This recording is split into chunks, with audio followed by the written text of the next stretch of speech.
नमस्कार दोस्तों, जय हिंद, वंदे मातरम। अपना सक्षम पॉइंट यूट्यूब चैनल पर एक बार फिर से आप सभी का हार्दिक स्वागत है।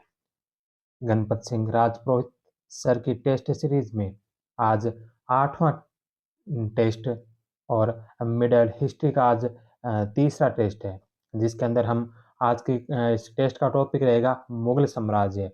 मुगल साम्राज्य में मुगल राज्य, राजनीति, धार्मिक स्थिति, उत्तर पश्चिमी एवं मध्य एशिया की नीति।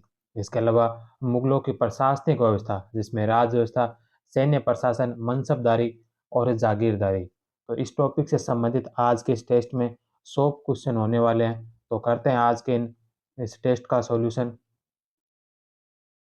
पहला प्रश्न है कि मान कौतूहल का संबंध निम्न में से किससे है? मान कौतूहल का संबंध किससे है? तो मान कौतूहल का संबंध है संगीत पद्धति आधारित रचना है। मान कौतूहल है जो संगीत पद्धति आधारित रचना है। 3 नंबर ऑप्शन इसका राइट होगा।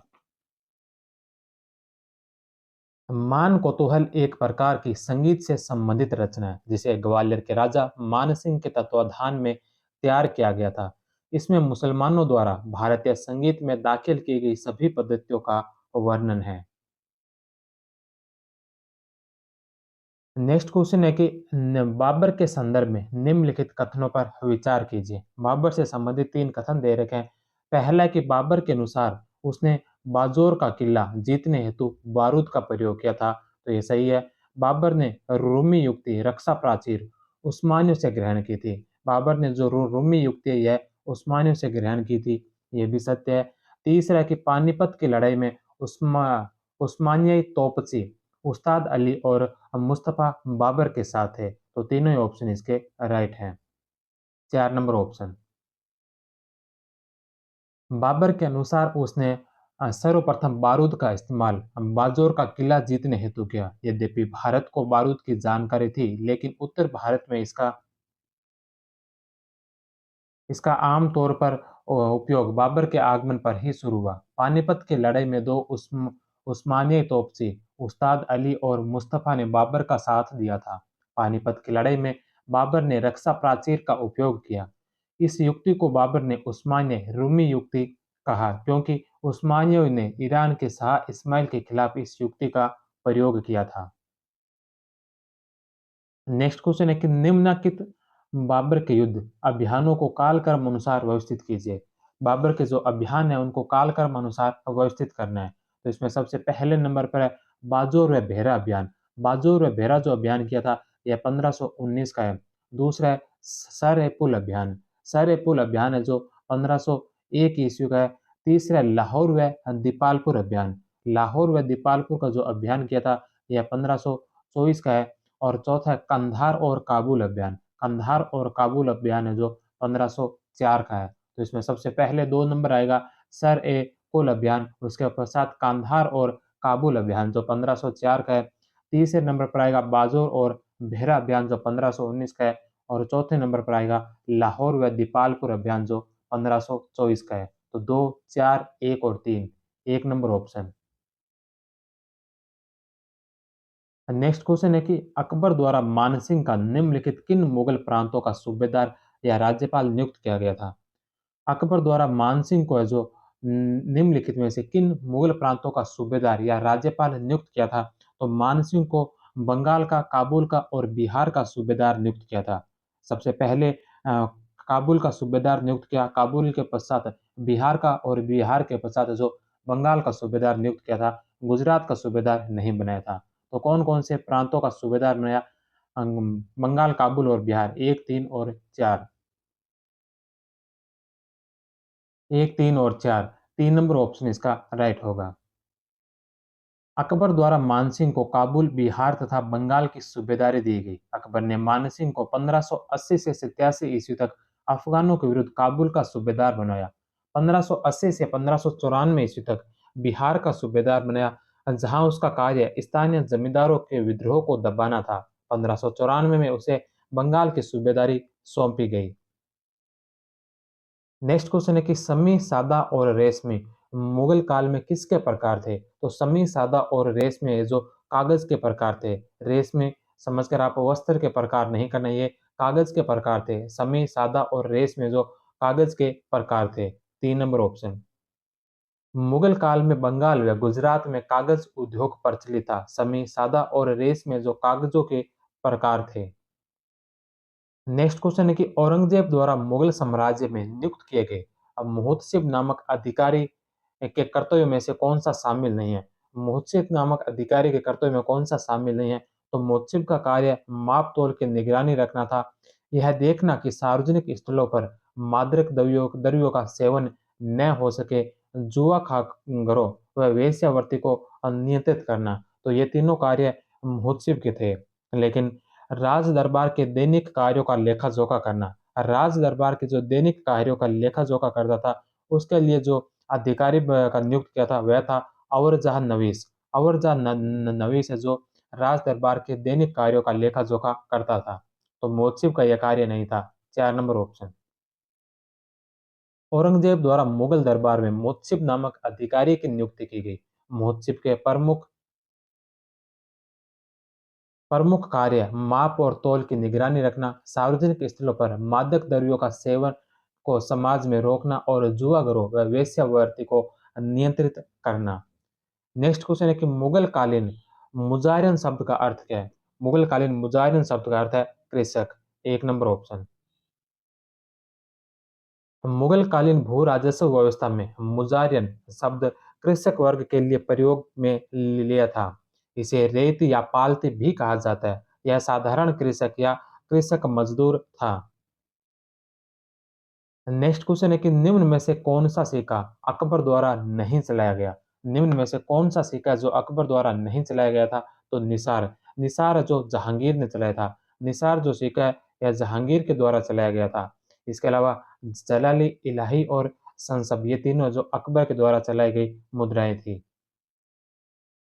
अकबर द्वारा चलाए गए स्वर्ण सिक्के मुहर, संसब, इलाही तथा लाल ए जलाली तथा चांदी का सिक्का जलाली था तथा तांबे के सिक्के दाम, अधेला, पावला और दमड़ी थे। जबकि निसार नामक चांदी का सिक्का जहांगीर के द्वारा चलाया गया। जहांगीर के सिक्कों पर राशि चक्र एवं उसका स्वयं का तथा नूर जहां का अंकन मिलता है। नेक्स्ट क्वेश्चन है कि निम्नलिखित में से कौन सा जोड़ा असुमेलित है? पुस्तक दे रखी है और उनके अनुवादकों के नाम दे रखे हैं। तो अथर्ववेद, अथर्ववेद का जो अनुवाद किया था यह बदायूं ने किया था। भागवत पुराण का अनुवाद, भागवत पुराण का अनुवाद जो राजा टोडरमल ने किया था। लीलावती, लीलावती ग्रंथ का अनुवाद फेजी ने किया था। हितोपदेश, हितोपदेश का जो अनुवाद किया था यह अबुल फजल ने नहीं किया था। हितोपदेश के जो अनुवादक थे वो ताजुल माली थे। ताजुल माली ने हितोपदेश ग्रंथ का अनुवाद किया था। अबुल फजल ने पंचतंत्र का अनुवाद कलीलावाद दिमना के नाम से किया था।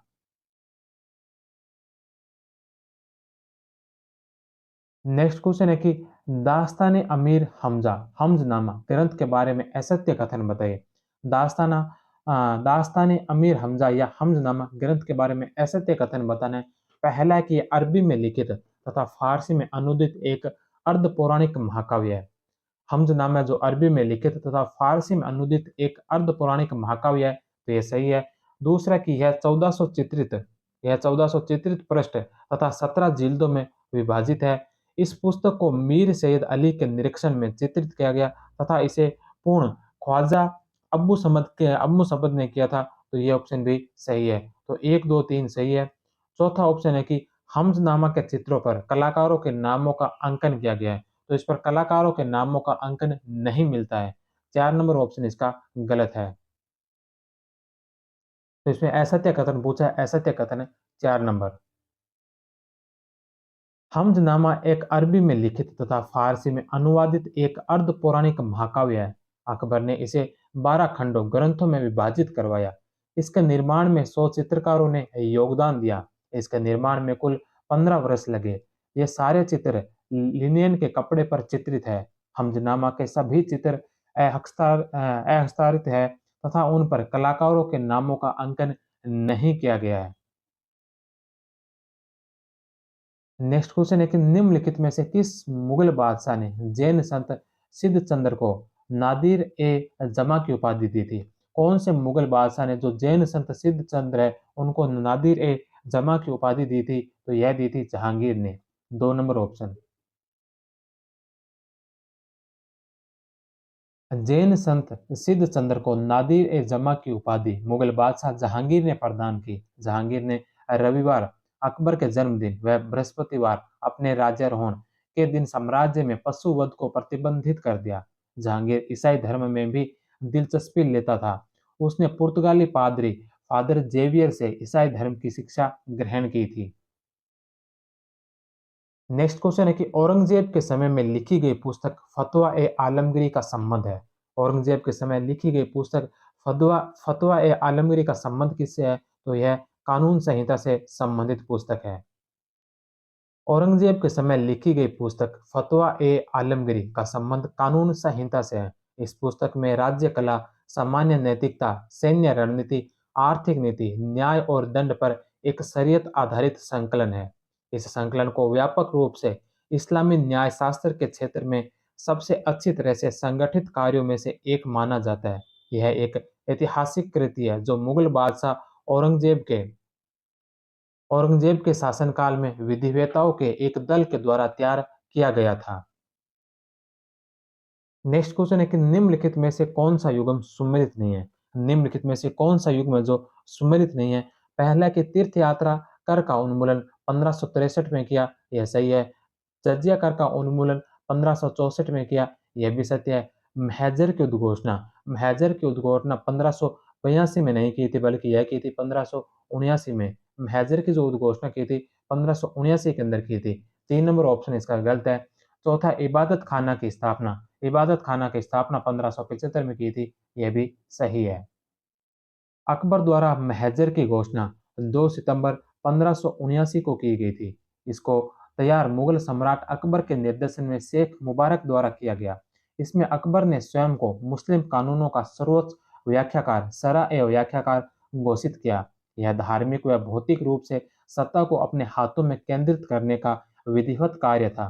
अकबर ने इसे घोषणा के जरिए स्वयं को धार्मिक विवाद बहस की स्थिति में अंतिम निर्णयकर्ता घोषित किया। नेक्स्ट क्वेश्चन है कि मुगल कालीन भारत में दस्तूर उल अम्ल किस विषय से संबंधित है? मुगल कालीन भारत में दस्तूर उल अम्ल किस विषय से संबंधित है? तो प्रशासनिक नियमावली। 2 नंबर ऑप्शन।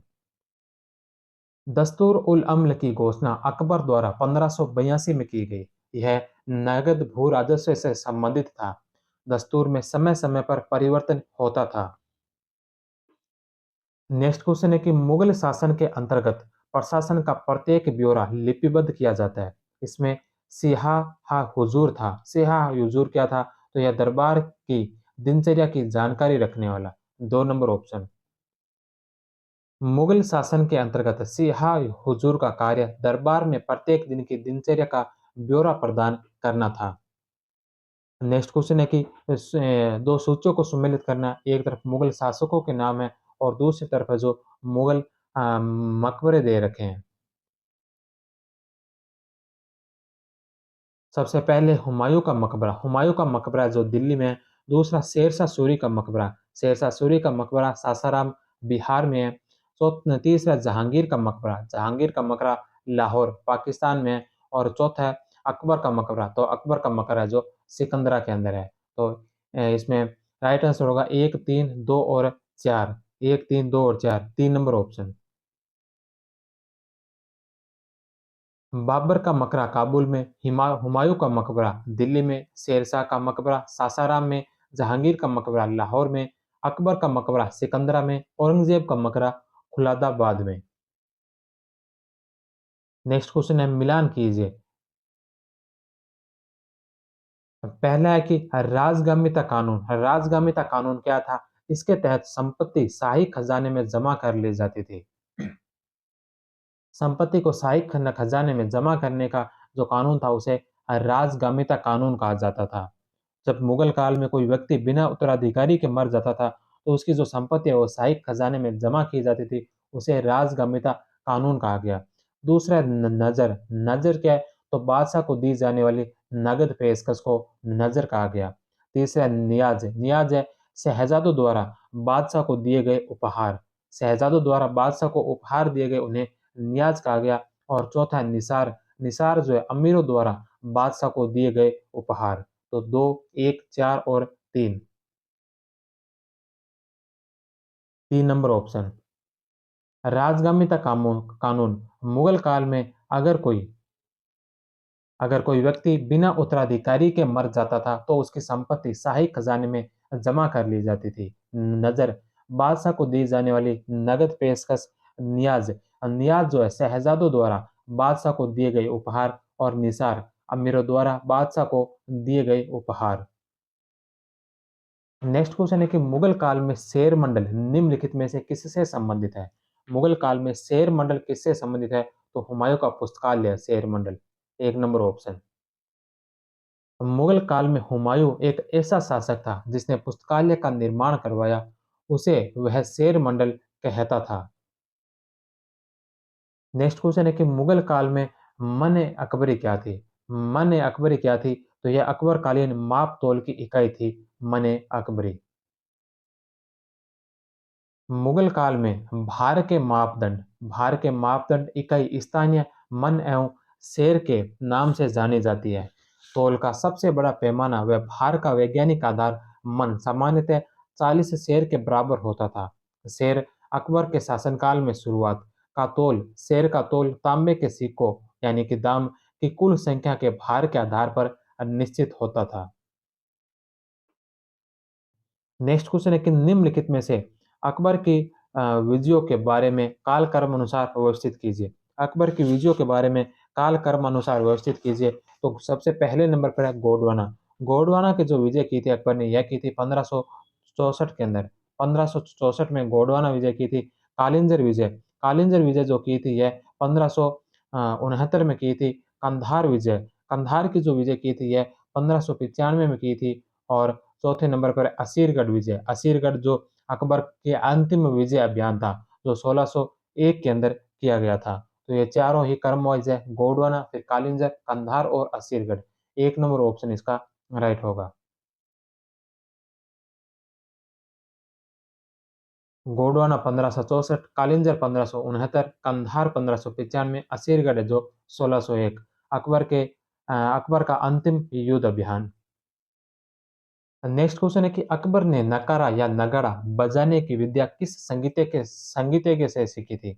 अकबर ने नगाड़ा बजाने की विद्या कौन से संगीतज्ञ से सीखी थी? तो बाज बहादुर से। 2 नंबर ऑप्शन। बाज बहादुर एवं रूपमती संगीतज्ञ थे। इन्होंने मांडू को संगीत का केंद्र बनाया। अकबर ने नगाड़ा बजाने की विद्या बाज बहादुर से सीखी थी। दोनों पति पत्नी मजार उज्जैन में स्थित है। नेक्स्ट क्वेश्चन है कि निम्न में से कौन या कौन सा अकबर द्वारा इबादत खाने में आने वाले धर्माचार्यों में शामिल नहीं थे?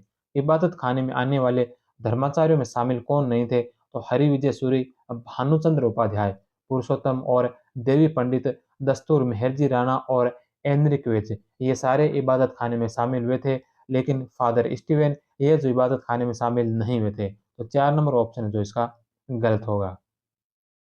विकल्प 4 गलत है क्योंकि फादर मोंसरेट के साथ एकवा विवाह और एनरिक वेज ने ईसाई धर्म की ओर से भाग लिया था। परंतु फादर स्टीवेंस अकबर के काल में पादरी के रूप में भारत आने वाला पहला अंग्रेज था। नेक्स्ट क्वेश्चन नेक्स्ट क्वेश्चन है कि अकबर ने अपने दरबार में किसकी प्रेरणा से अग्नि प्रज्वलित करने और सूर्य पूजा का प्रारंभ किया था? अकबर ने अपने दरबार में किसकी प्रेरणा से जो अग्नि प्रज्वलित करने और सूर्य पूजा करना प्रारंभ किया था? तो यह किया था पारसी दस्तूर मेहरजी राणा की प्रेरणा से। अकबर ने पारसी पुरोहित दस्तूर मेहरजी राणा को 200 बीघा जमीन प्रदान की तथा 24 घंटे दरबार में अग्नि प्रज्वलित करने की आज्ञा दी तथा एवं सूर्य पूजा प्रारंभ की। नेक्स्ट क्वेश्चन है कि मुगल कालीन हुंडी के संदर्भ में निम्नलिखित कथनों पर विचार कीजिए। मुगल कालीन हुंडी के बारे में 3 कथन है। पहला कि यह एक साख पत्र होती थी। हुंडी जो एक साख पत्र होती थी, यह सही है। दूसरा कि इसमें अकबर बीमा की राशि को शामिल किया जाता था। इसमें अकबर बीमा की राशि को शामिल करता था। तीसरा कि मुद्रा विनिमय में शामिल सराफ खानगी बैंकों का भी काम करते थे। मुद्रा विनिमय विनिमय में शामिल शराफ खान के जो बैंकों का भी काम करते थे, तो तीनों ही ऑप्शन इसके राइट है। 4 नंबर ऑप्शन। मुगल काल में हुंडी वित्तीय लेन-देन का एक माध्यम थी, जो एक साख पत्र होती थी। हुंडी में अक्सर बीमा की राशि को शामिल किया जाता था, जो बीमा की दर, माल के मूल्य एवं उसकी ढुलाई की पद्धति द्वारा निर्धारित की जाती थी। मुद्रा का विनिमय करने वाले सराफ हुंडियों के कारोबार के विशेषज्ञ थे। इस प्रक्रिया में वह खानगी बैंकों का भी काम करते थे। नेक्स्ट क्वेश्चन है, सुमेलित कीजिए। दो सूचियां, इन दोनों सूचियों को सुमेलित करना है। सबसे पहले नंबर पर है अंतर क्षेत्रीय स्तर के व्यापारी। अंतर क्षेत्रीय स्तर के जो व्यापारी है उन्हें बोहरा या मोदी कहा गया। दूसरा है स्थानीय एवं फुटकर व्यापारी। स्थानीय और फुटकर व्यापारी को वणिक कहा गया। तीसरे नंबर पर है माल को एक स्थान से दूसरे स्थान पर ले जाने वाले व्यापारी को बंजारा कहा गया। और परिवहन एजेंट को जो गुमास्ता कहा गया। एक नंबर ऑप्शन। तो दो, तीन, चार और एक नंबर ऑप्शन इसका राइट होगा। अंतर क्षेत्रीय स्तर के व्यापारी बोहरा और मोदी, स्थानीय एवं फुटकर व्यापारी वणिक, माल को एक स्थान से दूसरे स्थान तक ले जाने वाले व्यापारी को बंजारा और परिवहन एजेंट को जो गुमास्ता कहा गया। नेक्स्ट क्वेश्चन है कि मुगल कालीन व्यापार के संदर्भ में निम्नलिखित कथनों में से कौन सा सत्य नहीं है। मुगल कालीन व्यापार के बारे में निम्नलिखित कथनों में से कौन सा कथन है जो सत्य नहीं है। पहला कि कोरोमंडल तट वस्त्र उत्पादन का केंद्र था। बंगाल चावल, शक्कर था, नफीस मलमल का निर्यात करता था। भारत का व्यापारिक समुदाय जाति और धर्म पर आधारित नहीं था। चौथा है खत्री और मालाबारी दक्षिणी भारत के प्रमुख व्यापारिक समुदाय थे। तो यह जो गलत है, एक, दो और तीन सही है, चौथा इसका गलत होगा। मुगल काल में मुगल काल में कोरोमंडल तट के व्यापारी सेठी और मालाबार तट के जो व्यापारी है वो मुसलमान व्यापारी थे। इन्हें हिंदुस्तानी एवं अरबी दोनों में शामिल किया जाता था। यह दक्षिणी भारत के सबसे प्रमुख व्यापारी समुदाय थे। तो दक्षिणी भारत के सबसे प्रमुख व्यापारी जो मालाबार के मुस्लिम व्यापारी और कोरोमंडल तट के चेटी व्यापारी थे। नेक्स्ट क्वेश्चन है कि सुमेलित कीजिए। यहाँ पर कुछ शब्दावलियां दे रखी है, इनको सुमेलित करना है। सबसे पहले नंबर पर है रेशमी कपड़ा। रेशमी कपड़े को जो पटोला कहा जाता था, रेशमी कपड़े को पटोला कहा गया। और दूसरे नंबर पर है सशस्त्र सेनाओं का निवास स्थान। सशस्त्र सेनाओं का जो निवास स्थान होता था, इस निवास स्थान को गढ़ी कहा गया। सशस्त्र सेनाओं के निवास स्थान को गढ़ी कहा जाता था। तीसरे नंबर पर है कृषि हेतु दिया गया ऋण। कृषि हेतु दिया गया जो ऋण होता था उसे तकावी कहा गया। और चौथे नंबर पर है कारीगरों का मेहनताना। कारीगरों के मेहनताने को दस्तूर कहा गया। कारीगरों के मेहनताने को दस्तूर और कृषि हेतु दिए गए ऋण को है जो तकावी ऋण कहा गया। तकावी ऋण। तो इसका जो राइट आंसर होगा, दो नंबर होगा। ए में 4, बी में 3, सी में 2 और डी में 1। रेशमी कपड़ा पटोला, सशस्त्र सेनाओं का निवास स्थान गढ़ी, कृषि हेतु दिया गया ऋण तकावी और कारीगरों का मेहनताना दस्तूर।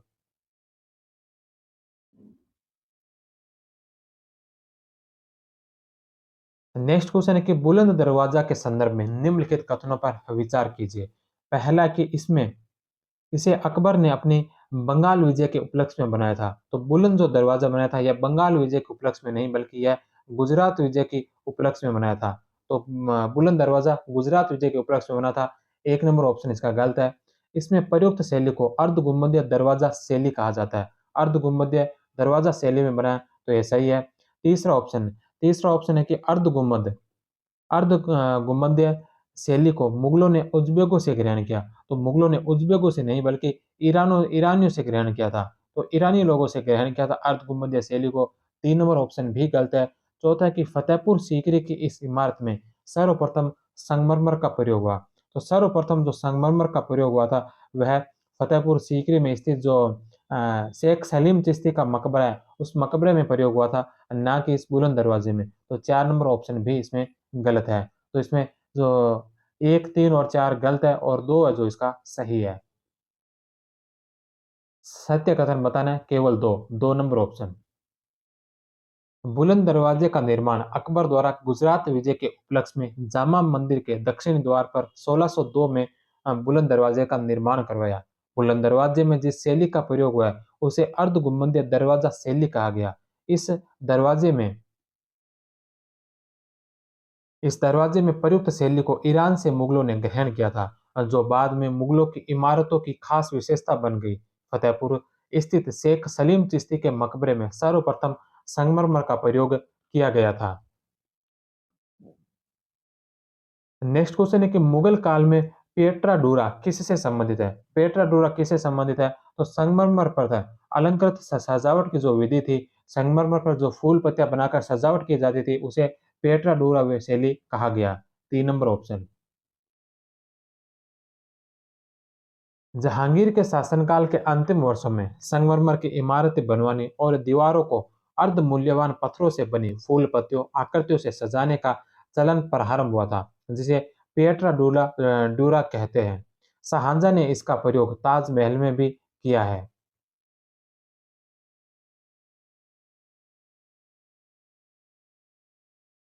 नेक्स्ट क्वेश्चन है कि शाहजहां के संदर्भ में निम्नलिखित कथनों पर विचार कीजिए। शाहजहां शाहजहां से संबंधित यहाँ पर 4 कथन दे रखे हैं। पहला कि शाहजहां ने आगरे के किले में मोती मस्जिद का निर्माण करवाया था। आगरा के किले में मोती मस्जिद का निर्माण शाहजहां ने करवाया, तो ये सही है। दूसरा कि शाहजहां ने दिल्ली स्थित किले में मोती मस्जिद का निर्माण करवाया। तो दिल्ली स्थित जो किले में मोती मस्जिद बनाई थी, यह शाहजहां ने नहीं बल्कि औरंगजेब ने बनाई थी। 2 नंबर ऑप्शन इसका गलत है। तीसरा कि शाहजहां ने सिख गुरु अर्जुन देव को संरक्षण प्रदान किया था। तो सिख गुरु अर्जुन देव को जो संरक्षण दिया था, यह शाहजहां ने नहीं बल्कि अकबर ने दिया था। तो 3 नंबर ऑप्शन भी इसका गलत है। चौथा कि शाहजहां के समय सार्वजनिक निर्माण विभाग की स्थापना हुई थी। तो सार्वजनिक निर्माण विभाग की जो स्थापना शाहजहां के समय हुई थी, यह इसमें सही है। तो 1 और 4 सही है और 2 और 3 गलत है। कौन से सही नहीं है, अर्थात कौन से गलत है? तो 2 और 3, 1 नंबर ऑप्शन। शाहजहां के शासनकाल में मस्जिद निर्माण पराकाष्ठा पर पहुंच गई थी। इसमें आगरा के किले में मोती मस्जिद का निर्माण कराया, जो ताजमहल की तर्ज पर बनी हुई थी। शाहजहां ने लाल बलुआ पत्थर से दिल्ली में जामा मस्जिद का निर्माण करवाया, जिसमें गुंबद मुख्य आकर्षण का केंद्र है। शाहजहां के समय ही सार्वजनिक निर्माण विभाग की स्थापना हुई थी। सिख गुरु अर्जुन देव को अकबर के दरबार में संरक्षण प्राप्त था, न कि शाहजहां के, इसलिए कथन 3 सत्य है। औरंगजेब ने दिल्ली के 3 असत्य है। औरंगजेब ने दिल्ली के लाल किले में मोती मस्जिद का निर्माण करवाया था। नेक्स्ट क्वेश्चन है कि औरंगजेब के संदर्भ में निम्नलिखित कथनों पर विचार कीजिए। औरंगजेब से संबंधित 4 कथन है।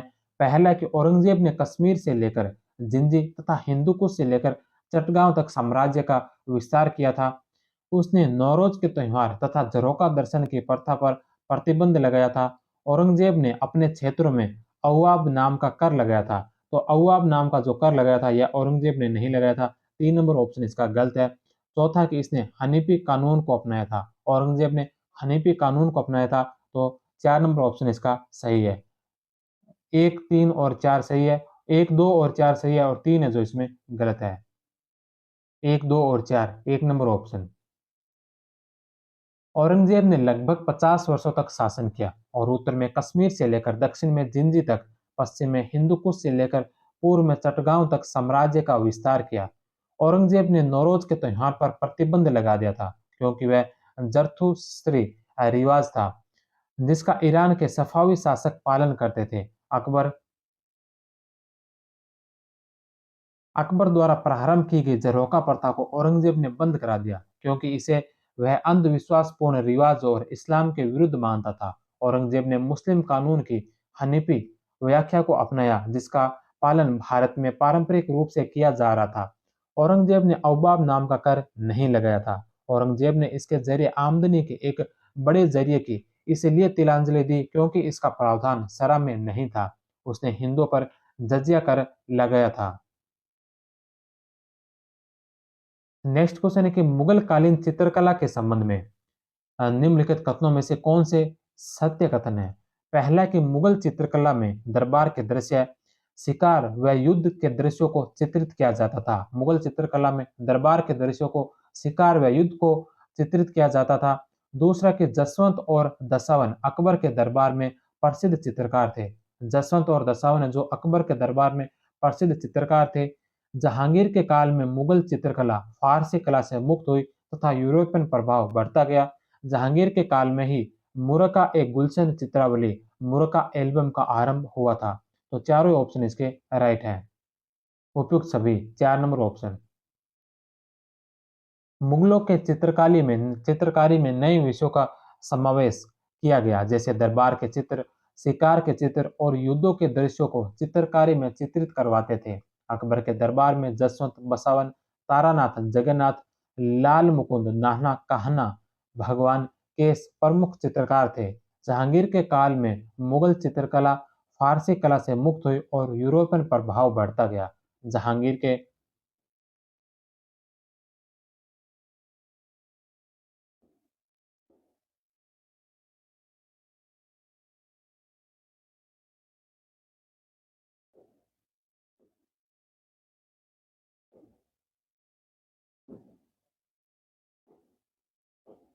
जहांगीर के काल में ही मुरका ए गुलशन चित्रावली, मुरका एल्बम का आरंभ हुआ था।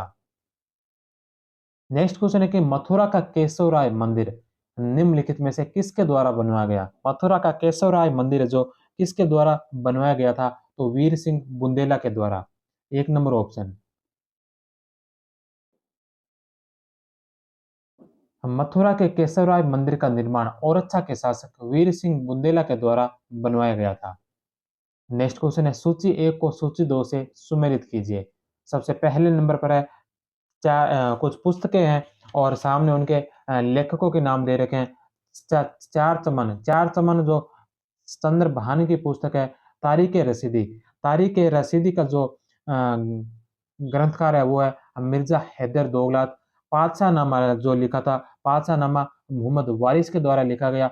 और आलमगीर नामा जो मिर्जा मोहम्मद काजिम का है। तो चार चमन चंद्रभान का, तारीख रसीदी मिर्जा हैदर दोगलात का, पातशाहनामा मोहम्मद वारिस का और आलमगीर नामा है जो मिर्जा मोहम्मद काजिम का। 3, 1, 4 और 2। 3, 1, 4, 2, 2 नंबर ऑप्शन। चार चमन चंद्रभान, तारीख रसीदी मिर्जा हैदर दोगलात, पातशाहनामा मोहम्मद वारिस और आलमगीर नामा मिर्जा मोहम्मद काजिम। नेक्स्ट क्वेश्चन है कि मुगल काल में कसीद पथमार का संबंध निम्नलिखित में से किस विभाग से था? तो कसीद या पथमार का संबंध कौन से विभाग से था? डाक विभाग से संबंधित। 3 नंबर ऑप्शन।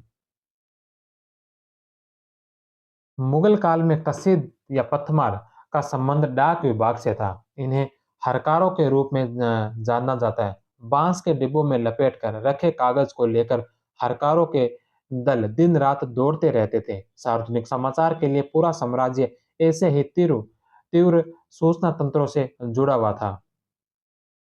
नेक्स्ट क्वेश्चन है कि मुगल प्रशासन में फरमान ए साबती क्या था? मुगल प्रशासन में फरमान ए साबती क्या था? तो सूबेदार का नियुक्ति पत्र। 2 नंबर ऑप्शन। फरमान ए साबती सूबेदार का नियुक्ति पत्र। प्रांतों को सूबा कहा जाता था। सूबा सरकारों, जिलों में सरकार, परगनों, महलों में तथा परगने गांव में बंटे होते थे। सूबे का प्रशासन सूबेदार संभालता था। अकबर ने 1580 में अपने साम्राज्य को 12 सूबों में बांट दिया।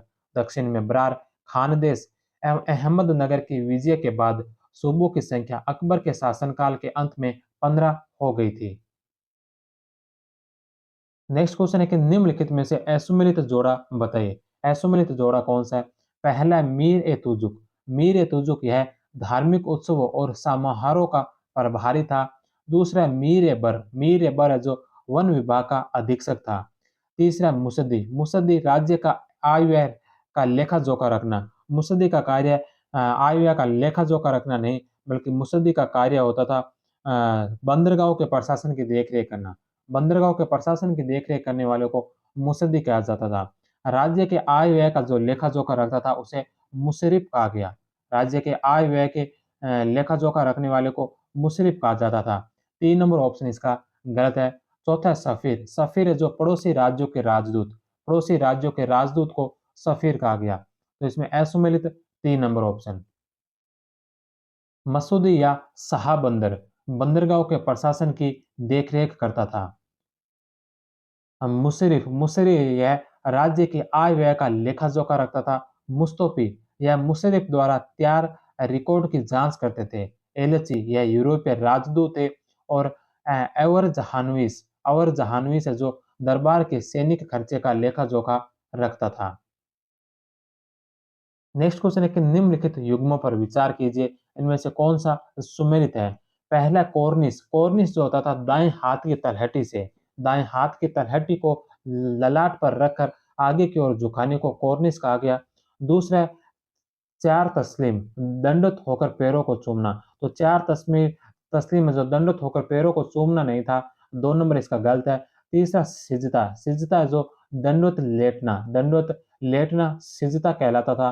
तो 1 और 3 सही है। और दूसरा जो सुमेलित नहीं है, तो कौन सा सुमेलित है 1 और 3? 3 नंबर ऑप्शन।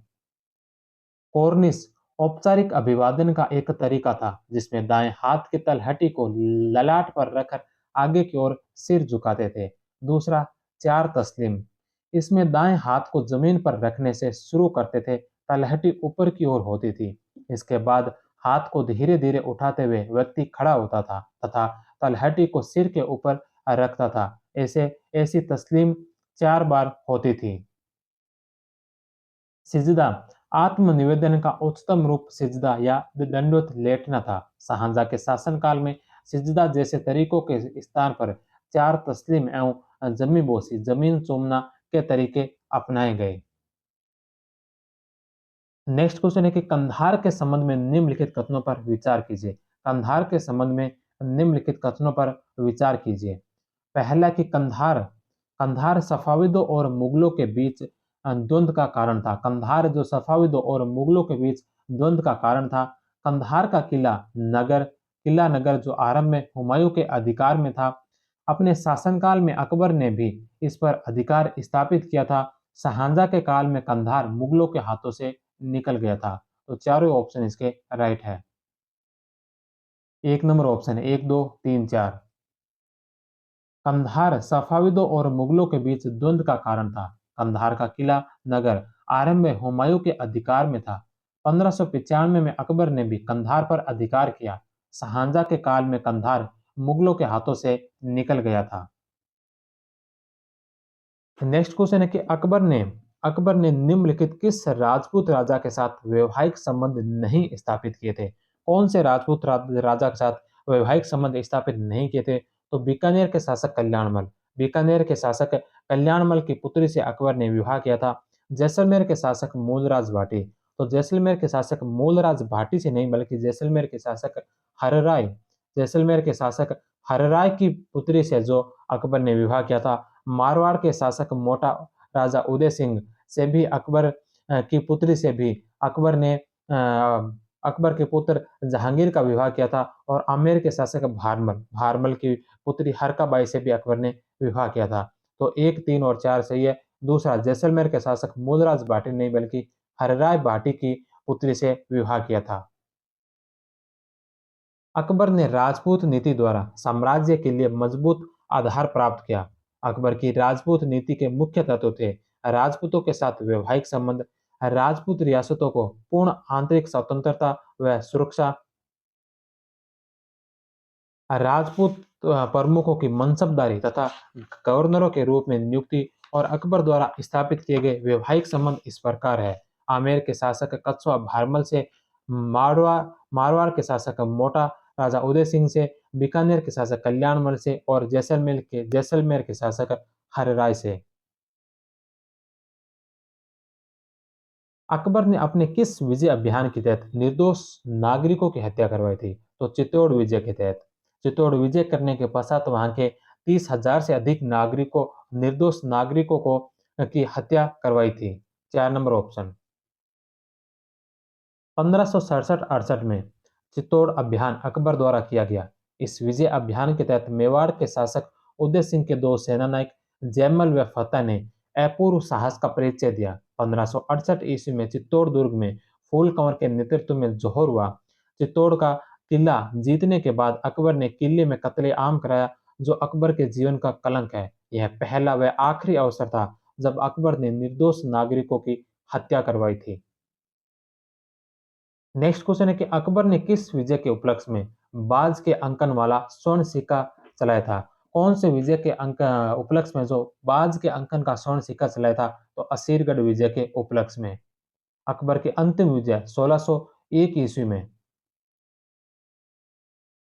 असीरगढ़ की विजय थी। असीरगढ़ खान देश का किला था। अकबर ने दानियाल में नाम पर असीरगढ़ खानदेश का नाम बदलकर धनदेश दानदेश रखा। असीरगढ़ विजय के उपलक्ष्य में अकबर ने बाज के अंकन का स्वर्ण सिक्का चलाया और अकबर ने दक्षिण के सम्राट की उपाधि धारण की। नेक्स्ट क्वेश्चन है कि आईने अकबरी में दी गई प्रशासनिक जानकारियों के संदर्भ में निम्नलिखित कथनों में से कौन सा कथन असत्य कथन है? कौन सा कथन असत्य है? तो पहला कि इसमें 14 प्रांतों की विस्तृत सूचना है, तो इसमें 14 नहीं बल्कि इसमें 12 प्रांतों की सूचना है, तो पहला ही ऑप्शन इसका गलत है। दूसरा कि इसके अनुसार सयुरगल दान में दिया गया राजस्व अनुदान था। इसमें इसके मुल्क आबादी भाग में उत्तर भारत के कृषि समाज का वर्णन मिलता है। इसमें सूबों तथा उसके प्रशासनिक और वित्तीय इकाइयों जिसमें सरकार, महल, परगना का विस्तृत वर्णन मिलता है, तो यह भी सही है। 1 नंबर ऑप्शन इसका असत्य होगा। आईने अकबरी के तीसरे भाग मुल्क आबादी में 12 प्रांतों की चर्चा की गई है, अतः कथन 1 गलत है। इसमें सूबों तथा प्रशासनिक और वित्तीय इकाइयों, सरकार, महल, परगनों का उल्लेख मिलता है। इसके तीसरे भाग में भारत के कृषि समाज का विस्तृत वर्णन मिलता है। नेक्स्ट क्वेश्चन है कि मुगल काल के संदर्भ में निम्नलिखित कथनों पर विचार कीजिए। मुगल काल के संदर्भ में निम्नलिखित कथनों पर विचार कीजिए। पहला कि मुगल दरबार की भाषा जो फारसी थी, तो यह सत्य है। नस्तलिक लेखन की एक शैली थी। शाहजहां का काल हिंदी साहित्य का रीति काल था। मोहम्मद अमीन कज़वीनी औरंगजेब के समय का प्रथम सरकारी इतिहासकार था। तो मोहम्मद अमीन कज़वीनी जो औरंगजेब के समय का नहीं बल्कि शाहजहां के समय का जो प्रथम सरकारी इतिहासकार था। तो 4 नंबर ऑप्शन इसका गलत होगा।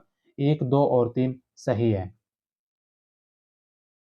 1, 2 और 3 नंबर ऑप्शन। मोहम्मद अमीन कज़वीनी शाहजहां के समय का प्रथम सरकारी इतिहासकार था और औरंगजेब के समय मिर्जा मोहम्मद काजिम प्रथम व अंतिम सरकारी इतिहासकार थे। इन्होंने आलमगीरनामा में औरंगजेब के शासन के प्रथम 21 वर्षों का इतिहास लिखा है।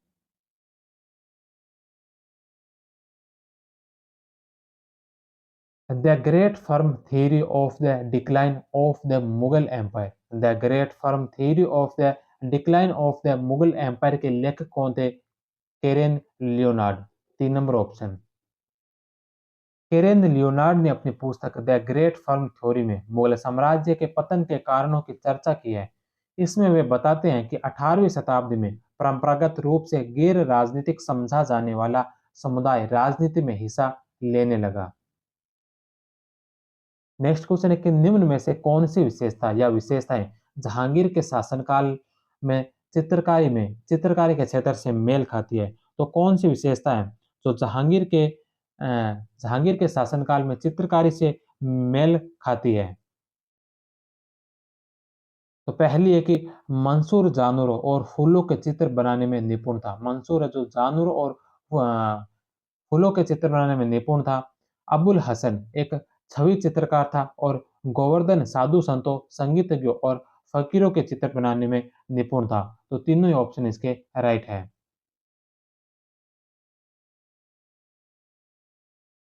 जहांगीर के शासनकाल चित्रकला के क्षेत्र में स्वर्ण काल था। उस्ताद मंसूर और अबुल हसन इस काल के महत्वपूर्ण चित्रकार थे। उस्ताद मंसूर ने अकबर के शासनकाल के अंतिम वर्षों में एक चित्रकार के रूप में कार्य आरंभ किया। तत्पश्चात जहांगीर के अगाध प्रोत्साहन से वह चित्रकारी व प्राकृतिक इतिहास के विषयों का एक अतुल्य चितेरा बनकर उभरा। जहांगीर ने उसे नादिल उर असर युग में दुर्लभ या युग शिरोमणि की उपाधि दी। मंसूर पशु पक्षी तथा वनस्पतियों के चित्र में सिद्धहस्त थे। पक्षी विशेषज्ञ के रूप में बनाए गए प्रमुख चित्र साइबेरिया का एक बिरला सार्स, तुर्की मुर्गा, चकोर पक्षी प्रमुख थे। अबुल हसन, इसे जहांगीर ने नादिर उल जमा की उपाधि से नवाजा। अबुल हसन ने तुर्जु के जहांगीर के मुख्य पृष्ठ के लिए चित्र बनाए। इसके प्रमुख चित्र एक चिनार के पेड़ पर असंख्य गिलहरियां तथा जहांगीर के स्वप्न का चित्र बनाया। गोवर्धन, जहांगीर के काल में गोवर्धन साधु संतों, संगीतज्ञों और फकीरों के चित्र बनाने में निपुण था।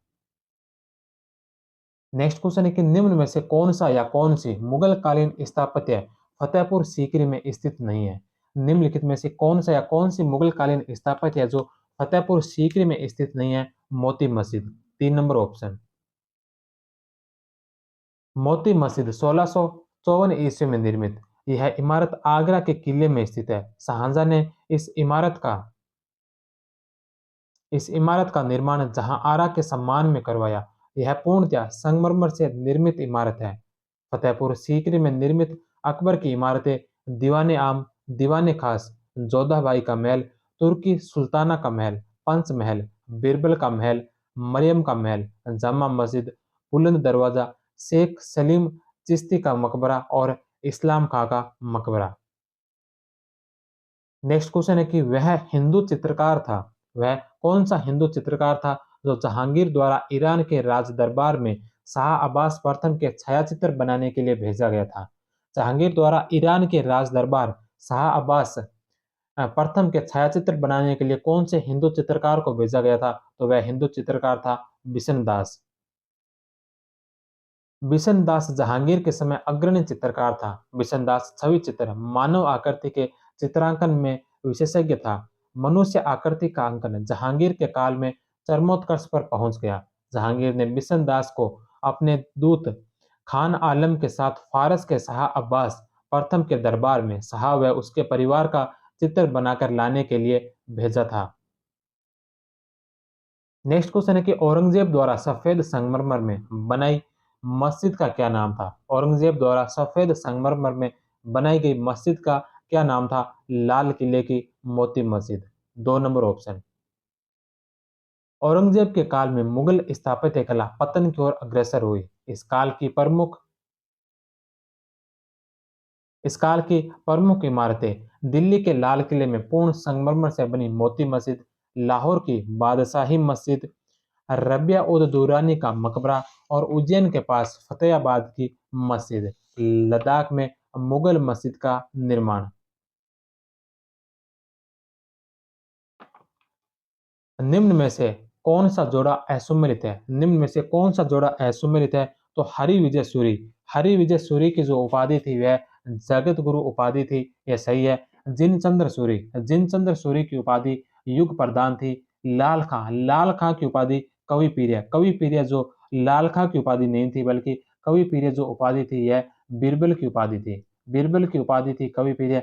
लाल खां की जो उपाधि थी वह थी गुण समुद्र जो लाल खां की उपाधि थी। गुण समुद्र जो शाहजहां ने दी थी। इसलिए 3 नंबर ऑप्शन इसका असुमेलित है। नरहरि चक्रवर्ती की उपाधि थी महापात्र। लाल खां शाहजहां के काल में संगीतज्ञ थे। इनको शाहजहां ने गुण समुद्र की उपाधि से नवाजा था। कवि पीरिय की उपाधि बीरबल को अकबर द्वारा दी गई थी। नेक्स्ट क्वेश्चन है कि मुगल वास्तुकला के विषय में कौन सा कथन असत्य है। मुगल वास्तुकला के संबंध में कौन सा कथन असत्य कथन है। सबसे पहला है कि मुगल वास्तुकला में हिंदू व मुस्लिम शैलियों के मिश्रण की प्रक्रिया अपनी पूर्णता पर पहुंच गई थी। दूसरा है कि वास्तुकला के क्षेत्र में बाबर व हुमायूं का योगदान नगण्य प्राप्त रहा था। हुमायूं के मकबरे को हिंदू मुस्लिम स्थापत्य का आदर्श माना जाता है। चौथा ऑप्शन है कि पर्सी ब्राउन ने मुगल स्थापत्य शैली को इंडो पर्शियन शैली कहा। तो इंडो पर्शियन शैली जो कहा था यह पर्सी ब्राउन ने नहीं बल्कि इंडो पर्शियन शैली कहा था स्मिथ ने। पर्सी ब्राउन ने इसे भारतीय वास्तुकला का ग्रीष्मकाल कहा था। तो 4 नंबर ऑप्शन इसका गलत होगा। 1, 2 और 3 सही है। असत्य कथन पूछा है 4 नंबर ऑप्शन। मुगल स्थापत्य भारत तथा ईरानी, मध्य एशिया व तुर्की स्थापत्य का समन्वय है। स्मिथ ने मुगल स्थापत्य शैली को इंडो पर्शियन शैली कहा। पर्सी ब्राउन ने इसे भारतीय वास्तुकला का ग्रीष्मकाल वह स्मिथ ने कला की रानी कहा। मुगल स्थापत्य मुख्य विशेषताएं मुगल स्थापत्य की मुख्य विशेषताएं हैं कि विशाल व आकर्षक गुंबद, पिट्राडूरा का प्रयोग, ट्यूडर मेहराब, चारबाग पद्धति, महलों में बहते पानी का उपयोग इत्यादि। नेक्स्ट क्वेश्चन है कि निम्नलिखित में से कौन हेमू के आक्रमण के समय दिल्ली का मुख्य गवर्नर था? कौन है जो हेमू के आक्रमण के समय दिल्ली का मुख्य गवर्नर था? तारदी बेग। बे नंबर ऑप्शन। अकबर सिंहासनारोहण के समय अल्पवयस्क था।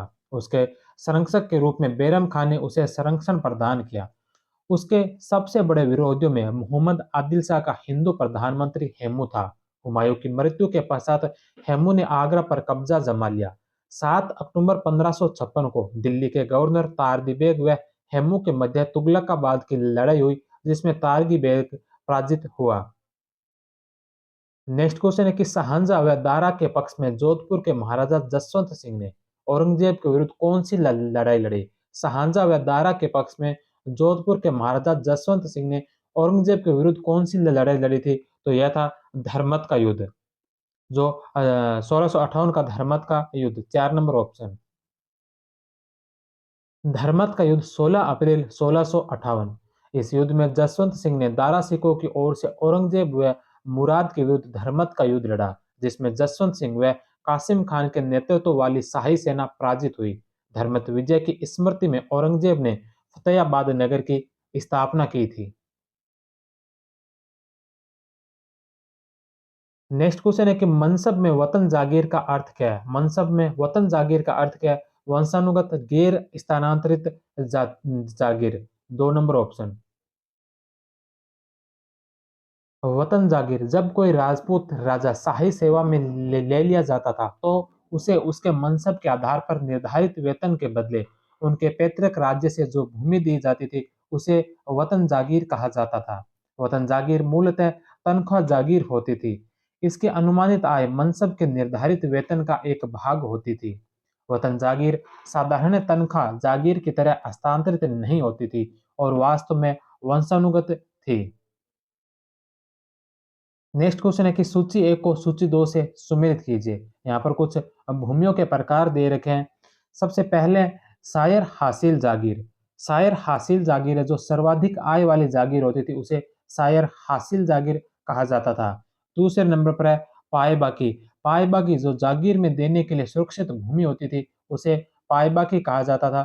तीसरे नंबर पर है अल्तमगा। अल्तमगा जो स्थायी राजस्व अनुदान को अल्तमगा कहा गया, और आराज्य जो मापी हुई भूमि के आंकड़े को आराजी कहा गया। तो इसका राइट आंसर जो होगा वो हो जाएगा 1 नंबर। शायर शायर या शेर हासिल जागीर सर्वाधिक आय वाली जागीर। पाए बाकी है जो जागीर में देने के लिए सुरक्षित भूमि। अल्तमगा जो स्थायी राजस्व अनुदान, और आराजी आराजी जो हम मापी हुई भूमि के आंकड़े। नेक्स्ट क्वेश्चन है कि मुगलों के शासनकाल में सैनिक स्वार श्रेणी पुनः किस में विभाजित हुई? मुगलों के शासनकाल में सैनिक स्वार श्रेणी जो पुनः किस में विभाजित हुई थी? तो दुअस्पा और सिंहस्पा श्रेणी। मनसबदारी व्यवस्था में जहांगीर के शासनकाल के 10वें वर्ष 1615 ईस्वी में सबसे महत्वपूर्ण संशोधन हुआ। वह था सवार दर्जे के साथ दुअस्पा एवं सिंह अस्पा की व्यवस्था। सैद्धांतिक रूप से दुअस्पा सिंह अस्पा दर्जे का सीधा अर्थ यह था कि इस दर्जे के धारक के पास साधारण दर्जे के धारक की तुलना में दोगुना सवार होंगे, और उसे वेतन भी उसी के अनुसार दिया जाएगा। नेक्स्ट क्वेश्चन है कि अबुल फजल की पुस्तक आईने अकबरी में निम्न में से किन फसलों का उल्लेख नहीं मिलता है? कौन कौन सी फसलों का उल्लेख है जो अबुल फजल की आईने अकबरी में नहीं मिलता है? तो इसमें अफीम का उल्लेख है, नील का उल्लेख है। इसके अलावा कॉफी का, चाय का और तंबाकू का, इन तीनों का उल्लेख नहीं मिलता है। तो नहीं मिलता है कॉफी, चाय और तंबाकू। 1, 2 और 5 4 नंबर ऑप्शन। मुगल कालीन आर्थिक जीवन की विस्तृत जानकारी आईने अकबरी तथा विदेशी लेखक के संस्मरणों से प्राप्त होती है। आईने अकबरी में रबी की 16 रबी की 16 फसलों तथा खरीफ की 25 फसलों का उल्लेख किया गया है। अबुल फजल के अनुसार गेहूं, चना, जौ, बाजरा, मक्का, बाजरा, मक्का, मक्का, बाजरा, मक्का, गन्ना, कपास, अफीम, नील, ओस्त आदि की खेती की जाती थी। आईन अकबरी में चाय, कॉफी व तंबाकू का उल्लेख नहीं मिलता। भारत में तंबाकू 1604 के अंत अथवा 1605 के प्रारंभ में अकबर के काल में पुर्तगालियों के द्वारा लाई गई थी। नेक्स्ट क्वेश्चन है कि मुगल वित्त प्रणाली के संबंध में कौन सा कथन सत्य है? मुगल वित्त प्रणाली के बारे में कौन सा कथन है जो सत्य कथन है? पहला कि मुगल भारत में एक विकसित वित्तीय और साख प्रणाली मौजूद थी। मुगल भारत में एक विकसित वित्तीय और साख प्रणाली मौजूद थी। मुगल काल में हुंडियों का प्रयोग बहु प्रचलित था। इस काल में बीमा प्रणाली प्रचलन में थी। चौथा है कि सम्मान ढुलाई इस काल में सस्ती थी। तो सम्मान ढुलाई इस काल में सस्ती नहीं बल्कि महंगी थी। 4 नंबर ऑप्शन इसका गलत है। तो कौन से कथन सत्य है? एक, दो और तीन। एक, दो और तीन, 2 नंबर ऑप्शन। मुगल काल में एक विकसित वित्तीय और साख प्रणाली मौजूद थी। सर्राफ, महाजन, बनियों द्वारा ऋण देने एवं सूद प्राप्त करने की जानकारी प्राप्त होती है। इनका कार्य हुंडियों का जारी करना था, जो उस समय की बैंकिंग व्यवस्था में बहुत उपयोगी कार्य था। इस काल में सामान ढुलाई अपने आप में महंगी थी, जो स्वायत्त सरदारों और बागियों की मांगों के संदर्भ में उसे जोखिम वाला बना देती थी। मुगल काल में व्यापारिक व्यापारिक गतिविधियों में बीमा प्रणाली प्रचलित थी। यह कार्य सराफों द्वारा किया जाता था, जो माल की सुरक्षा एवं परिवहन के दौरान जोखिम का पूरा ख्याल रखते थे। नेक्स्ट क्वेश्चन है कि अकबर का इबादत खाना वह स्थान था जहां जहां विभिन्न धर्मों के मध्य वाद विवाद एवं चर्चाएं होती थी। 3 नंबर ऑप्शन। इबादत खाना एक प्रार्थना कक्ष था, जो कि फतेहपुर सीकरी में स्थित था। इसका निर्माण अकबर द्वारा फरवरी 1575 ईस्वी में करवाया गया। यहाँ पर धार्मिक व दार्शनिक विषयों पर चर्चा होती थी। इन चर्चाओं का उद्देश्य वास्तविक सत्य या परम सत्य की खोज करना था। नेक्स्ट क्वेश्चन है कि निम्न में से कौन अकबरकालीन पर्दा शासन का भाग नहीं था? तो निम्न में से कौन है जो अकबरकालीन पर्दा शासन का भाग नहीं था? तो बैरम खान नहीं था। बैरम खान के पतन के पश्चात ये पर्दा शासन शुरू हुआ था, जिसमें अदम खान, जिजी अनगा और महाअनगा का मुख्य योगदान था। तो जिजी अनगा, महाअनगा और अदम खान जो ये तीनों पर्दा शासन से संबंधित थे। बैरम खान की मृत्यु के बाद अकबर के प्रशासनिक कार्यों में हरम की महिलाओं की दखल अंदाजी बढ़ गई। इस कारण इस काल को पेटीकोट सरकार या पर्दा शासन सरकार नाम दिया गया। इनमें निम्न लोग शामिल थे: महामंगा, सर्व प्रमुख अधम खान और महामंगा का पुत्र शमसुद्दीन अतका खान, जीजी अंगा।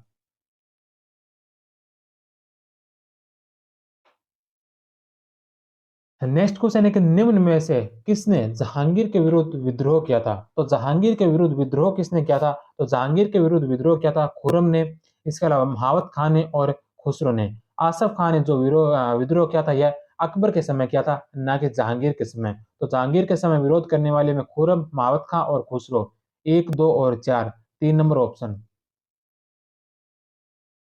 आसफ खां का विद्रोह अकबरकालीन विद्रोह है, जो 1565-66 में किया गया। यह एकमात्र विद्रोह था जो ईरानी अमीर द्वारा किया गया। आसफ का पहले आसम का अहले कलम लिपिकों का प्रधान था। इसने कई घोटाले किए। अकबर ने इसको माफ किया। जहांगीरकालीन विद्रोह: खुसरो का विद्रोह 1606 में, खुरम का विद्रोह 1623-26 में, महावत खां का विद्रोह 1626 ईस्वी में। नेक्स्ट क्वेश्चन है कि निम्न में से कौन सा तथ्य मुगल मेवाड़ संधि जो 1615 में मुगल और मेवाड़ों की संधि हुई थी, इनमें से कौन सा सत्य नहीं है? कौन सा इससे संबंधित नहीं है? तो सबसे पहला ऑप्शन है कि यह संधि 5 फरवरी 1615 को खुर्रम व कर्ण सिंह जो मेवाड़ शासक अमर सिंह के पुत्र थे, कर्ण सिंह के मध्य हुई थी। तो यह सत्य है। अमर सिंह ने मुगल अधीनता स्वीकारी, परंतु शाही दरबार में उपस्थित न होने की छूट दी गई। यह बात भी सही है। तीसरा कि अमर सिंह को शाही दरबार में 5,000 का मनसब देकर मुगल सेवा में शामिल किया। तो अमर सिंह को नहीं बल्कि कर्ण सिंह, अमर सिंह के पुत्र जो कर्ण सिंह थे, जिनके माध्यम से यह संधि हुई थी, कर्ण सिंह को मुगल दरबार में उपस्थित होकर 5,000 का मनसब देकर मुगल सेवा में शामिल किया था, ना कि अमर सिंह को। तो 3 नंबर ऑप्शन इसका गलत है। चौथा कि चित्तौड़ दुर्ग पुनः मेवाड़ को दिया पर इसकी मरम्मत न करवाने का आदेश दिया, तो यह भी सही है। तो असत्य कथन अर्थात संबंधित कौन सा नहीं है? 3 नंबर ऑप्शन। अमर सिंह के पुत्र कर्ण सिंह शाही दरबार आगरा में पहुंचे, जहां उन्हें 5,000 का मनसब देकर मुगल सेवा में शामिल किया गया। इस संधि से प्रसन्न होकर जहांगीर ने अमर सिंह व कर्ण सिंह की संगमरमर की मूर्तियां आगरा के महल के बगीचे में रखी थी। नेक्स्ट क्वेश्चन है कि जहांगीर की धार्मिक नीति के संबंध में कौन सा कथन असत्य है? जहांगीर की धार्मिक नीति के बारे में कौन सा कथन असत्य कथन है? पहला कि जहांगीर ने अकबर की धार्मिक नीति को जारी रखा। उसने 1612 ईस्वी में पहली बार रक्षाबंधन का त्योहार बनाया। यह सही है। जहांगीर ने जगदरूप गोसाई नामक हिंदुओं का न्यायाधीश नियुक्त किया था। तो जहांगीर ने जिस हिंदुओं का न्यायाधीश नियुक्त किया था, वह जदरूप गोसाई नहीं था बल्कि उसका नाम श्रीकांत था। तो 2 नंबर ऑप्शन इसका गलत है। तीसरा कि जहांगीर ने पुर्तगाली पादरी फादर जेवियर से ईसाई धर्म की शिक्षा ग्रहण की थी। जहांगीर ने वृंदावन के चैतन्य संप्रदाय के मंदिरों को दान दिया था। तो 1, 3 और 4 सही है। 2 नंबर जो इसका गलत है। जहांगीर ने अकबर की धार्मिक नीति को जारी रखा। उसने 1612 ईस्वी में पहली बार रक्षाबंधन का त्योहार बनाया। जहांगीर ने श्रीकांत नामक हिंदुओं का जज नियुक्त किया। जहांगीर उज्जैन के जदरूप गोसाई नामक एक हिंदू से अत्यधिक प्रभावित था। जहांगीर ने रविवार, अकबर का जन्मदिन व बृहस्पतिवार, अपने राज्यारोहण के दिन को साम्राज्य में पशु वध बंद करने की आज्ञा दी। जहांगीर ईसाई धर्म से सबसे अधिक प्रभावित था। नेक्स्ट क्वेश्चन है चरखे और रहट परसिन वहील। चरखे और रहट का सर्वप्रथम वर्णन निम्नलिखित में से किस ग्रंथ में मिलता है? तो यह मिलता है फुतुह सलातीन और बाबरनामा के अंदर। 4 नंबर ऑप्शन। चरखे और रहट परसिन वहील का सर्वप्रथम वर्णन फुतुह सलातीन और बाबरनामा में मिलता है। फिरोज शाह तुगलक के समय फुतुह उस सलातीन की रचना की। इस पुस्तक में इसामी कहते हैं कि औरत वही अच्छी है जो चरखा चलाती हो। रहट शब्द का उल्लेख बाबर द्वारा बाबरनामा में किया गया। नेक्स्ट क्वेश्चन है लाटा और कुंता का संबंध है। लाटा और कुंता का संबंध किससे है? तो यह मारवाड़ राज्य में भू राजस्व एकत्र करने की पद्धति से है। 3 नंबर ऑप्शन। लाटा और कुंता का संबंध मारवाड़ राज्य में भू राजस्व एकत्र करने की पद्धति से है। यह उपज पर कर आंकने की पद्धति है। लाटा मुगल काल के गल्ला बक्सी की तरह था, जबकि कुंता मुगल काल के दानाबंदी की तरह था। नेक्स्ट क्वेश्चन है कि किस इतिहासकार ने जमींदारों, जागीरदारों एवं किसानों के बीच त्रिपक्षीय संबंधों को मुगल साम्राज्य के संकट एवं पतन का कारण माना था? किस इतिहासकार ने जमींदारों, जागीरदारों एवं किसानों के बीच त्रिपक्षीय संबंधों को मुगल सम्राट के संकट एवं पतन का कारण माना था? सतीश चंद्रा ने। 2 नंबर ऑप्शन। मुगल काल का पतन जदुनाथ सरकार ने औरंगजेब की नीतियों का कारण माना। जागीरदारी संकट माना था सतीश चंद्रा ने। कृषि व्यवस्था का वह संकट माना था इरफान हबीब ने। और यूरोपियों का प्रौद्योगिकी विकास यह कारण बताया था अथर अली ने। एक शाही फरमान द्वारा निम्नलिखित में आमेर के किस राजा को अपनी वतन जागीर में ही मकराना संगमरमर के प्रयोग से रोका गया? एक शाही फरमान के द्वारा निम्नलिखित में से आमेर के किस राजा को अपनी वतन जागीर में ही मकराना संगमरमर के प्रयोग से रोका गया था? तो मिर्जा राजा जयसिंह को। 3 नंबर ऑप्शन। 21 जून 1637 को मिर्जा राजा जयसिंह के लिए शाहजहां की ओर से जारी एक फरमान से पता चला कि जयसिंह के लोगों को संगमरमर की खुदाई में लगे मजदूरों और संतरासों को खदानों में जाने से रोक दिया था, जिससे पत्थर निकालने का काम लगभग रुक गया था। नेक्स्ट क्वेश्चन है, करोड़ी शब्द किसकी प्रशासनिक व्यवस्था में सर्वप्रथम राजस्व अधिकारी के लिए प्रयुक्त किया जाता था? करोड़ी शब्द किसकी प्रशासनिक व्यवस्था में सर्वप्रथम राजस्व अधिकारी के लिए प्रयोग किया जाता था? तो अकबर के लिए। एक नंबर ऑप्शन। अकबर ने 1580 ईस्वी में दहसाला प्रबंध को आरंभ किया था। अकबर ने 1580 ईस्वी में दहसाला प्रबंध को आरंभ किया तथा उसे लगान व्यवस्था का स्थायी रूप दिया। उस समय राजा टोडरमल अर्थ मंत्री था और उसका मुख्य सहायक ख्वाजा शाह मंसूर था। अकबर ने अपनी दहसाला व्यवस्था को लागू करने के लिए एक जिला अधिकारी करोड़ी की नियुक्ति की थी। नेक्स्ट क्वेश्चन है, नानकार क्या था? नानकार क्या था? तो नानकार कर मुक्त भूमि को नानकार कहा गया। तीन नंबर ऑप्शन। नानकर राजस्व का हिस्सा या कर मुक्त भूमि होती थी। जमींदार सरकार के पास भू राजस्व की जो रकम भेजते थे उसके बदले में जमींदारों को राजस्व का कुछ हिस्सा मिलता था जिसे नानकर कहा जाता था।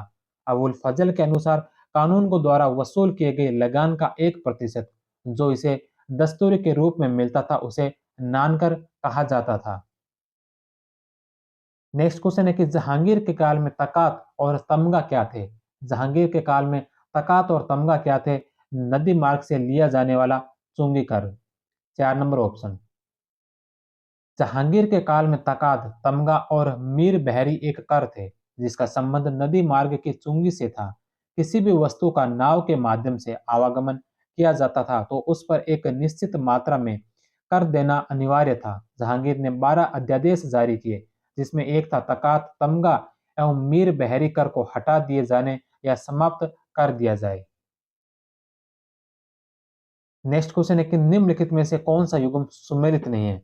एक तरफ शासकों के नाम है और दूसरी तरफ विदेशी यात्रियों के नाम है। कौन से शासक के दरबार में विदेशी यात्री आए थे? तो फ्रांसिस्को पेलसाठ। फ्रांसिस्को पेलसाठ जो अकबर के काल में नहीं बल्कि फ्रांसिस्को पेलसाठ आया था जहांगीर के काल में। जहांगीर के काल में आया था फ्रांसिस्को पेलसाठ। पहला ही ऑप्शन इसका गलत है। टॉमस रो जहांगीर के काल में, ट्रेवनियर शाहजहां के काल में और मनुचे जो औरंगजेब के काल में आया था। तो दो, तीन और चार सुमेलित है। एक नंबर जो असुमेलित है। जहांगीर के काल में कैप्टन हॉकिंस और सर टॉमस रो आए थे। कैप्टन हॉकिंस 1608 से 1611 ईस्वी के बीच आगरा आया। इसने ईस्ट इंडिया कंपनी के लिए व्यापार की अनुमति चाही लेकिन 1611 में उसे बिना अनुमति के ही लौटना पड़ा। सर टॉमस रो 1615 से 19। सर टॉमस रो इंग्लैंड के सम्राट जेम्स प्रथम के दूत के रूप में आया। टॉमस रो जनवरी 1616 में जहांगीर से अजमेर में मिला। जहांगीर ने उसे व्यापार संबंधी अनुमति विशेष फरमान द्वारा प्रदान की। विलियम फिंच और फ्रांसिस्को पेलसाठ भी जहांगीर के काल में भारत आए थे। नेक्स्ट क्वेश्चन है कि कादरी सिलसिले के सूफी संत लाहौर के मियां मीर किसके राज्यकाल से संबंधित है? कादरी सिलसिले के सूफी संत लाहौर के मियां मीर किसके राज्यकाल से संबंधित है? जहांगीर। दो नंबर ऑप्शन। कादरी संप्रदाय की स्थापना शेख अब्दुल कादिर जिलानी ने की थी। भारत में इस सिलसिले की शुरुआत सैयद मोहम्मद जिलानी ने की थी। इस सिलसिले के सबसे प्रसिद्ध संत शेख मीर मोहम्मद थे जो जहांगीर के राज्यकाल से संबंधित थे। इनका खानका लाहौर में स्थित था। दारा सिको भी मियां मीर से लाहौर में मिला था। नेक्स्ट क्वेश्चन है कि अकबर कालीन किन भवनों की स्थापत्य योजना को बौद्ध स्थापत्य से प्रेरणा मिली? अकबर कालीन किन भवन की स्थापत्य योजना को बौद्ध स्थापत्य से प्रेरणा मिली थी? तो यह मिली थी एक सिकंदरा में अकबर का मकबरा और दूसरा फतेहपुर सीकरी का पंचमहल। दो और चार। तीन नंबर ऑप्शन। सिकंदरा में स्थित अकबर का मकबरा और फतेहपुर सीकरी का पंचमहल बौद्ध स्थापत्य कला से प्रेरित है। पहला, अकबर का मकबरा। यह जहांगीर के काल में निर्मित पहली इमारती संरचना थी। आगरा के पास सिकंदरा बहिस्ताबाद स्थित अकबर के मकबरे की योजना अकबर ने बनाई थी किंतु इसका निर्माण जहांगीर के काल में हुआ। अकबर का मकबरा बौद्ध शैली के अधिक नजदीक है। इसका मुंह मक्का की ओर न होकर पूर्व की ओर है। पंचमहल फतेहपुर सीकरी में स्थित यह स्थापत्य पिरामिड आकार में बौद्ध शैली में निर्मित है। यह 5 मंजिला इमारत है। नेक्स्ट क्वेश्चन है कि हुमायूं द्वारा साम्राज्य विभाजन के संबंध में कौन सा जोड़ा असुमेलित है। हुमायूं द्वारा साम्राज्य विभाजन के संबंध में कौन सा जोड़ा असुमेलित है। सबसे पहला कि काबुल और कांधार का शासक सुलेमान मिर्जा नहीं था। सुलेमान मिर्जा नहीं था। सुलेमान जो मिर्जा था इसको बख्श खां का शासक बनाया था। काबुल, कांधार, लाहौर और मुल्तान ये चारों स्थान जो कामरान को दिए थे, तो काबुल कांधार भी कामरान के अंडर था। संभल अस्करी को और मेवात और मथुरा का जो क्षेत्र है वो हिंदाल को दिया था। तो 1 नंबर ऑप्शन इसका असुमेलित होगा। हुमायूं द्वारा अपने भाइयों को साम्राज्य का बंटवारा कर क्षेत्राधिकार दिए गए। कामरान को काबुल, कंधार, लाहौर और मुल्तान का क्षेत्र दिया एवं अस्करी को संभल तथा हिंदाल को मेवात और मथुरा का क्षेत्र मिला तथा अपने चचेरे भाई सुलेमान मिर्जा को बदख्शां की जागीर दी गई। नेक्स्ट क्वेश्चन है कि किस युद्ध में हुमायूं को फिर से भारत का सिंहासन प्राप्त हुआ। हुमायूं को भारत का सिंहासन कौन से युद्ध में प्राप्त हुआ था। तो यह हुआ था 1555 का युद्ध, सरहिंद का युद्ध। 4 नंबर ऑप्शन। सरहिंद का युद्ध 22 जून 1555 ईस्वी। यह युद्ध सूर शासक सिकंदर शाह और मुगल सेना का नेतृत्व बैरम खां के बीच सरहिंद पंजाब नामक स्थान पर सिकंदर शाह पराजित हुआ। सरहिंद की विजय ने हुमायूं को फिर से भारत का राज सिंहासन प्रदान किया। नेक्स्ट क्वेश्चन है कि पानीपत के द्वितीय युद्ध के बारे में यह किस विद्वान का मत था कि हेमू की पराजय दुर्घटना थी परंतु अकबर की विजय विजय दैवीय संयोग थी। पानीपत के दूसरे युद्ध में के बारे में किस विद्वान ने यह कहा कि हेमू की पराजय दुर्घटना थी परंतु अकबर की विजय दैवीय संयोग थी। तो यह कहा था आरपी त्रिपाठी ने। पानीपत का द्वितीय युद्ध 5 नवंबर 1556 ईस्वी। यह युद्ध बैरम खां जो अकबर का संरक्षक और आदिल शाह सूर के वजीर व सेनापति हेमू के मध्य लड़ा गया जिसमें हेमू पराजित हुआ। पानीपत के द्वितीय युद्ध का प्रत्यक्षदर्शी आरिफ कंधारी था। आरपी त्रिपाठी का मत था कि हेमू की पराजय दुर्घटना थी परंतु अकबर की विजय दैवीय संयोग थी। नेक्स्ट क्वेश्चन है कि अकबर के विजय एवं साम्राज्य विस्तार की नीति के संबंध में कौन सा जोड़ा असुमेलित है। अकबर की विजय व साम्राज्य नीति के संबंध में कौन सा जोड़ा असुमेलित है। प्रदेश और उनके मुगल सेनापति। सबसे पहले कालिंजर का मुगल सेनापति मजनू खां था। दूसरा गोडवाना। गोडवाना का जो मुगल सेनापति आदम खां नहीं था। आदम खां जो मालवा का सेनापति था। गोडवाना का जो सेनापति था वह आसफ खां था। तो आदम खां मालवा का सेनापति था और गोंडवाना का जो सेनापति था वो आसफ खां था। आसफ खां उड़ीसा का मान सिंह और बंगाल व बिहार का मुनीम खां। 2 नंबर ऑप्शन इसका असुमेलित है। मालवा 1561 आदम खां, पीर मोहम्मद और अब्दुल्ला खां उज्बेक। गोंडवाना 1564 में आसफ खां। कालिंजर विजय 1569 मजनू खां के नेतृत्व में। बंगाल व बिहार 1574 मुनीम खां के नेतृत्व में। उड़ीसा 1590 और 91 में मान सिंह। सिंध विजय 1591 में अब्दुल रहीम खान खाना। नेक्स्ट क्वेश्चन है मिलान कीजिए शासक और उनके दीवान। सबसे पहला अकबर। अकबर का जो दीवान था वह था एवाज शाह। दूसरे नंबर पर है जहांगीर। जहांगीर का दीवान एतमादुद्दौला। तीसरे नंबर पर है औरंगजेब। औरंगजेब का दीवान जफर खां और बहादुर शाह प्रथम का दीवान मुनीम खां। 2, 3, 4 और 1। 2, 3, 4, 1। 4 नंबर ऑप्शन। अकबर के दीवान मुजफ्फर खां, राजा टोडरमल, एवाज शाह मंसूर, ख्वाजा शाह मीर फतेह उल्लाह, जहांगीर का दीवान एतमादुद्दौला, औरंगजेब का दीवान मीर जुमला, फजील खां, जफर खां, असद खां। सर्वाधिक 31 वर्ष तक 1676 से 1707 तक रहा। बहादुर शाह प्रथम का दीवान मुनीम खां था। शाहजहां के काल में मुगल चित्रकला का आकर्षण बिंदु हो गया था। शाहजहां के काल में मुगल चित्रकला का आकर्षण बिंदु क्या हुआ। व्यक्तिवादी चित्रण। 4 नंबर ऑप्शन। शाहजहां के काल में मुगल चित्रकला का आकर्षण बिंदु व्यक्तिवादी हो गया। सिया चित्रण के साथ निरूपित व्यक्ति चित्रों का चलन विशेष रहा। सर्वाधिक चित्रों का निर्माण इसी काल में हुआ था। सरखेज व बयाना मुगल काल में किस फसल के बाहुल्य प्रसिद्ध थे? सरखेज और बयाना मुगल काल में किस फसल के बाहुल्य क्षेत्र थे? नील के। अहमदाबाद के निकटवर्ती सरखेज नामक स्थान से सबसे अच्छे किस्म की नील पैदा होती थी। यह स्थान रंगाई के सामान की आपूर्ति का सबसे प्रमुख केंद्र था। राजस्थान के बयाना में भी अच्छी किस्म की नील पैदा की जाती थी। इसका वर्णन पेलसेट ने किया है। मुगल काल में राजसी अंगरक्षक दल क्या कहलाता था? मुगल काल में राजसी अंगरक्षक दल क्या कहलाता था? वालाशाही।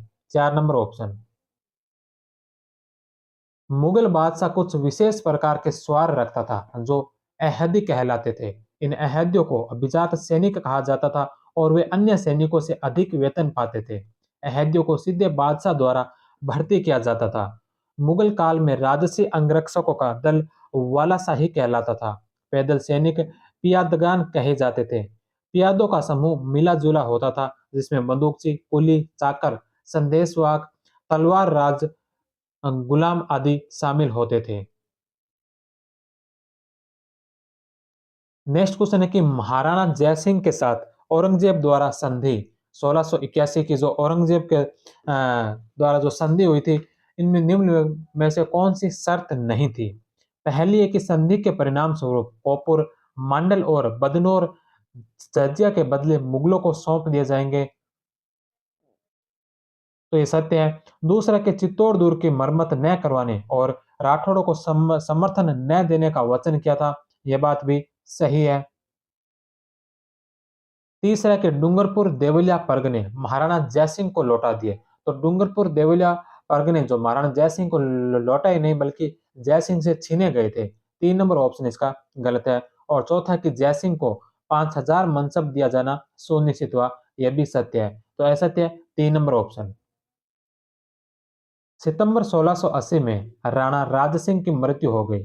उसकी मृत्यु के साथ ही सिसोदिया तथा राठौड़ों के बीच एकता का मुख्य संबल टूट गया। राणा जयसिंह के समय मुगलों व मेवाड़ के बीच बीकानेर के शासक श्याम सिंह की मध्यस्थता में उदयपुर की संधि 24 जून 1681 हुई, जिसके अनुसार राणा जयसिंह को कोपुर, मांडल, बदनौर व मांडलगढ़ परगने जजिया के एवज में मुगलों को देने पड़े। चित्तौड़गढ़ की मरम्मत न करवाने और राठौड़ों को समर्थन न देने का वचन देना पड़ा। डूंगरपुर, देवलिया आदि परगने पुनः राणा जयसिंह से छीन लिए गए। राणा को उनकी वतन भूमि लौटा दी गई। जयसिंह को 5000 का मनसब दिया जाना सुनिश्चित हुआ।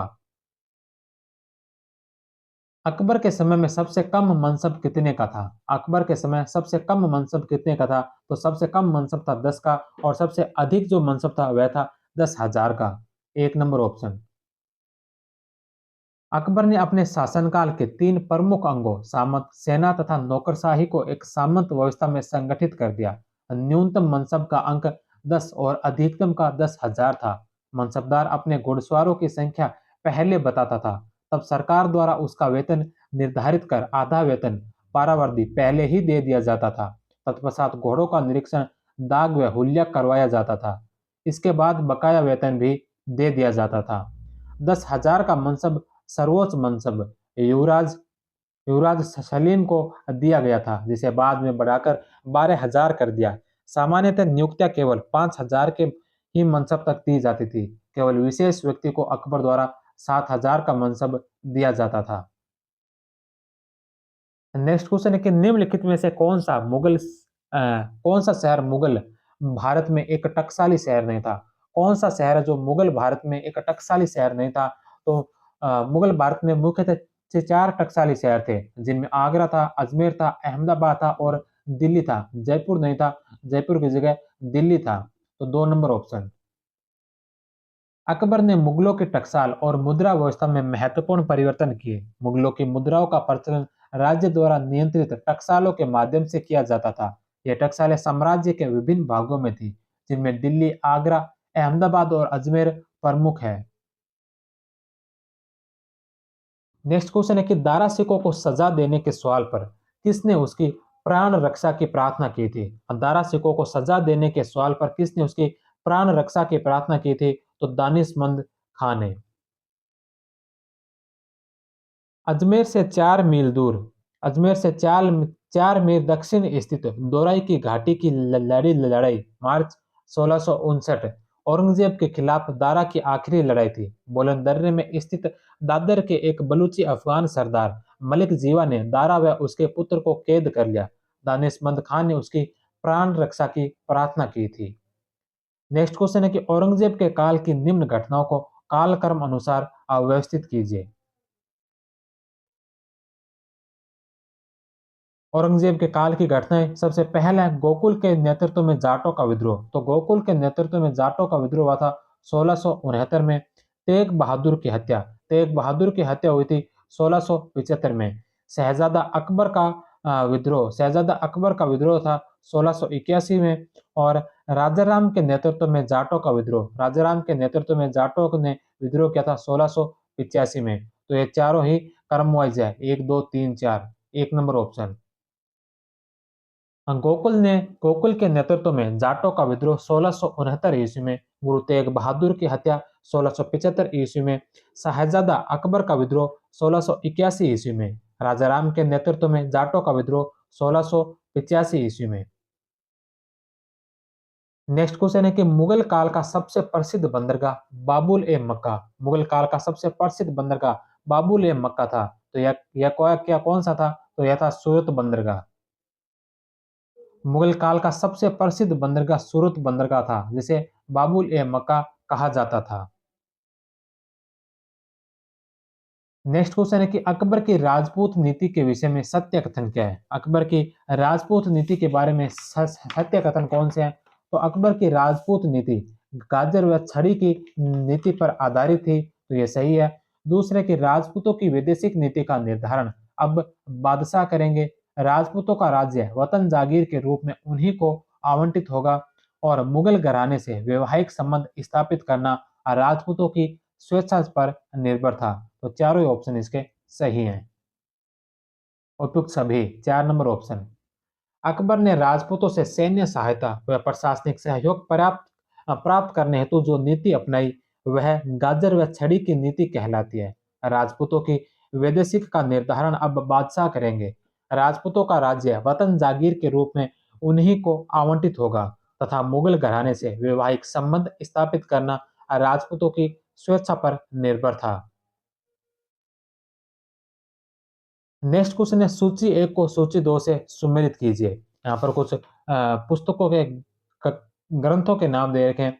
सबसे पहले हिस्टोरियो दो मोगुर, हिस्टोरियो दो मोगुर, हिस्टोरियो दो मोगुर है जो मनुची मनुची का ग्रंथ है। दूसरा travels in the Mughal Empire, travels in the Mughal Empire है जो बर्नियर का ग्रंथ है। तीसरा द सिक्स बॉयज ट्रेवनियर का। और memoirs of Babur, memoirs of Babur है जो मैडम बेवरेज का है। तो 4 3 1 और 2, 1 number option. Storia do Mogor Manucci, travellers in the Mughal Empire Bernier, the six voyages Tavernier और memoirs of Babur madam Beveridge. Next question है कि जागीरदारी की स्थिति, जागीर की स्थिति एक अनार 100 बीमार वाली हो गई है। जागीर की स्थिति एक अनार 100 बीमार वाली हो गई है। जागीरदारी संकट पर यह कथन किसके द्वारा कहा गया था? तो यह कहा गया था खफी खां के द्वारा। 3 नंबर ऑप्शन। औरंगजेब के समय मुगल प्रशासन में जागीरदारी संकट उत्पन्न हुआ। या अर्थात जागीरों की संख्या तो सीमित थी परंतु उनको प्राप्त करने वाले आशावान मनसबदारों की संख्या असीमित हो गई थी। इसी संकट को दर्शाते हुए खफी खान ने लिखा था कि जागीर की स्थिति एक अनार 100 बीमार वाली हो गई है। नेक्स्ट क्वेश्चन है दीवान ए वजारत ए कुल, दीवान ए वजारत ए कुल नामक नए पद का गठन किया था। दीवान ए वजारत ए कुल नामक नए पद का गठन किसने किया था? तो यह किया था अकबर ने। 2 नंबर ऑप्शन। अकबर ने अपनी शासन व्यवस्था में दीवान ए वजारत ए कुल नामक नया पद गठित किया था। यह जो पद गठित किया था यह किया था 1564 के अंदर। और यह पद गठित किया था वकीलों की, जो वकील का पद था उस वकील के पद की शक्ति को कम करने के लिए अकबर ने इस नए पद का गठन किया था। नेक्स्ट क्वेश्चन है, दो सूचियां दे रखी है, सुमेलित करना है। सबसे पहले नंबर पर है ददनी। ददनी जो प्राथमिक उत्पादकों को दिया गया अग्रिम जो धन होता था उसे ददनी कहा गया। दूसरे नंबर पर है सनद। सनद जो मुगल शाही आदेश होता था। तीसरे नंबर पर है दस्तक। दस्तक जो है कर की छूट के प्रायोजन के लिए यूरोपीय व्यापारियों को जारी किया जाने वाला आज्ञा पत्र। कर की छूट के प्रायोजन के लिए यूरोपीय व्यापारियों को जारी किए जाने वाला आज्ञा पत्र को दस्तक कहा गया। और चौथे नंबर पर है हुंडी। हुंडी जो विनिमय पत्र था। तो 3, 1, 4 और 2, एक नंबर ऑप्शन। ददनी प्राथमिक उत्पादकों को दिया जाने वाला अग्रिम धन। सनद मुगल शाही आदेश। दस्तक कर की छूट के प्रायोजन के लिए यूरोपीय व्यापारियों को दिया गया आज्ञा पत्र। और हुंडी जो विनिमय पत्र। नेक्स्ट क्वेश्चन है, दो सूचियां दे रखी है, सुमेलित करना है। सबसे पहले नंबर पर है पानीपत का युद्ध। पानीपत का पानीपत का प्रथम युद्ध। पानीपत का प्रथम युद्ध 21 अप्रैल 1526 को। दूसरा खानवा का युद्ध। खानवा का युद्ध 16 मार्च 1527। संदेरी का युद्ध 29 जनवरी 1528। और घाघरा का युद्ध 6 मई 1529। 2, 1, 4, 3, एक नंबर ऑप्शन। पानीपत का प्रथम युद्ध 21 अप्रैल 1526। खानवा का युद्ध 16 मार्च 1527। संदेरी का युद्ध 29 जनवरी 1528। और घाघरा का युद्ध जो 6 मई 1529 को। नेक्स्ट क्वेश्चन है, कथन और कारण पर विचार कीजिए। पहला कथन है कि दर्शनी हुंडी को पेश करते ही लिखित धनराशि का भुगतान कर दिया जाता था। दर्शनी हुंडी को पेश करते ही लिखित धनराशि का भुगतान कर दिया जाता था। कारण है कि हुंडी एक साख पत्र होती थी। व्यापारी वर्ग लेन देन में हुंडी का प्रयोग करते थे। इससे धन को एक स्थान से दूसरे स्थान ले जाने की आवश्यकता नहीं रहती थी। तो कथन और कारण दोनों ही सही है। 2 नंबर ऑप्शन। कथन व कारण सत्य है, व कारण कथन की व्याख्या करता है। 2 नंबर ऑप्शन। हुंडी एक साख पत्र था जिसका प्रयोग व्यापारी वर्ग में प्रचलित था। दर्शनी हुंडी को पेश करते ही लिखित धनराशि का भुगतान कर दिया जाता था। यह दो प्रकार की थी, सहाजोग और धनी जोग। नेक्स्ट क्वेश्चन है कि मध्यकालीन भारत में पाही कास्त किन्हें कहा जाता था। मध्यकालीन भारत में पाही कास्त किन्हें कहा जाता था। तो उत्तरी भारत में भूमिहीन किसानों को जो पाही कास्त कहा जाता था।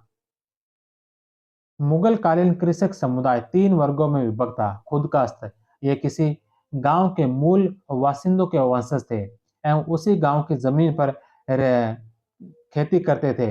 इनके पास जमीन की मिल्कियत होती थी। दूसरे पाई कास्ट, ये उत्तरी भारत के भूमिहीन कृषक होते थे। ये बंजर भूमि पर या किसी उजड़े गांव को पुनः बसाने के लिए वहां जाकर ठेके पर खेती करते थे। नेक्स्ट क्वेश्चन है कि अकबर के काल में हुई एकमात्र ईरानी विद्रोह का नेता कौन था। अकबर के काल में हुए एकमात्र ईरानी विद्रोह का नेता कौन था। तो वह था अब्दुल मजीद आसफ खान। 3 number option. अकबर के काल में एकमात्र ईरानी विद्रोह अब्दुल मजीद आसफ खान ने किया था। नेक्स्ट क्वेश्चन है कि निम्न में से असत्य कथन बताइए। असत्य कथन कौन सा है। पहला है कि कलानौर में हुए राज्याभिषेक अकबर का विरोध अबुल माली ने किया था। तो ये सही है। सर्वप्रथम मुनीम खां व उसके बाद बैरम खां अकबर का संरक्षक बना। पानीपत एकमात्र युद्ध था जिसमें अकबर ने जिहाद घोषित किया था। चौथा है कि अकबर ने महामनगा व सलीमा बेगम की मृत्यु पर अपना सिर मुंडवाया था। तो अकबर ने महामनगा की मृत्यु पर तो सिर मुंडवाया था, लेकिन सलीमा बेगम की मृत्यु पर सिर नहीं मुंडवाया था। सलीमा बेगम जो बैरम खां की पत्नी थी, जब वह बैरम खां की मृत्यु के बाद जब विधवा हुई, इस सलीमा बेगम से अकबर ने विवाह किया था। 4 नंबर ऑप्शन इसका गलत है। अकबर ने 1562 में महामंगा अपना दूध पिलाया था कि मृत्यु पर अपना सिर मुंडवाया। हमीदा बानो बेगम की मृत्यु पर भी अकबर ने अपना सिर मुंडवाया, जबकि अकबर ने बैरम खान की विधवा सलीमा बेगम से विवाह किया था। नेक्स्ट क्वेश्चन है कि निम्न में से सत्य कथन का अच्छा चयन कीजिए। 4 ऑप्शन दे रखे हैं, इनमें से बताना है कि सत्य कथन कौन-सा है। सबसे पहला कि महजर का प्रारूप अबुल फजल व फैजी ने तैयार किया था। तो महजर का जो प्रारूप है, यह अबुल फजल और फैजी ने नहीं बल्कि महजर का प्रारूप तैयार किया था शेख मुबारक ने। तो 1 नंबर ऑप्शन इसका गलत होगा। महजर में अकबर को अमीर उल मोमिनीन कहा गया। महजर में अकबर को अमीर उल मोमिनीन कहा गया, तो यह सत्य है। महजर जारी होने के बाद अकबर ने सुल्तान आदिल या इमाम ए आदिल की उपाधि ग्रहण की थी। स्मिथ और वुल्जले हेग ने महजर को अचूक आज्ञा पत्र कहा था। तो ये 2, 3 और 4 सही है और एन नंबर जो इसका 1 नंबर इसका गलत होगा। तो 2, 3 और 4 सत्य है। 2, 3 और 4 3 नंबर ऑप्शन। अकबर ने 1579 में महजर जारी किया जिस पर 7 उलेमाओं के हस्ताक्षर थे। महजर का प्रारूप शेख मुबारक ने तैयार किया किंतु उसे जारी करने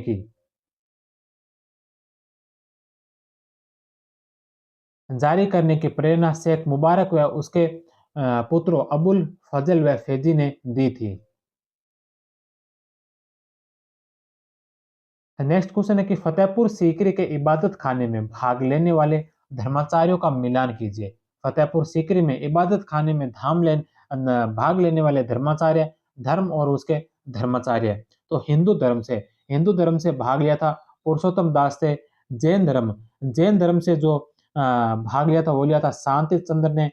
तीसरे नंबर पर पारसी धर्म से दस्तूर महरजी राणा ने और ईसाइयों की तरफ से एको अबिया ने इसमें भाग लिया था। तो 4, 3, 2 और 1 4 नंबर ऑप्शन।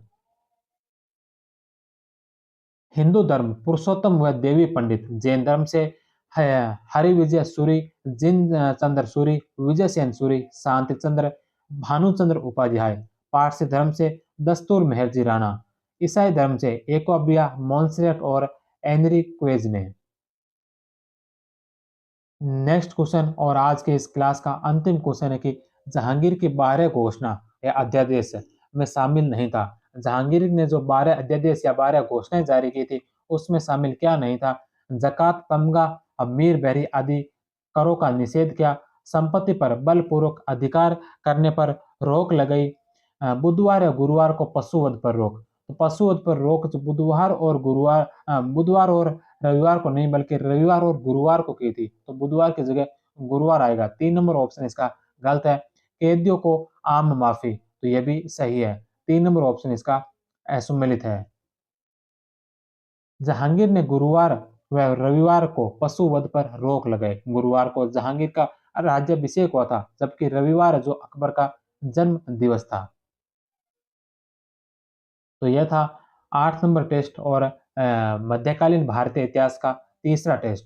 इसके पश्चात एक मध्यकालीन भारत का माइनर टेस्ट और उसके पश्चात जो है 5वां टेस्ट जो मध्यकालीन भारत का मेजर टेस्ट होगा, उनको भी हम आगे की क्लास में सोल्व करेंगे। तब तक आप सभी का बहुत बहुत धन्यवाद। जय हिंद, वंदे मातरम।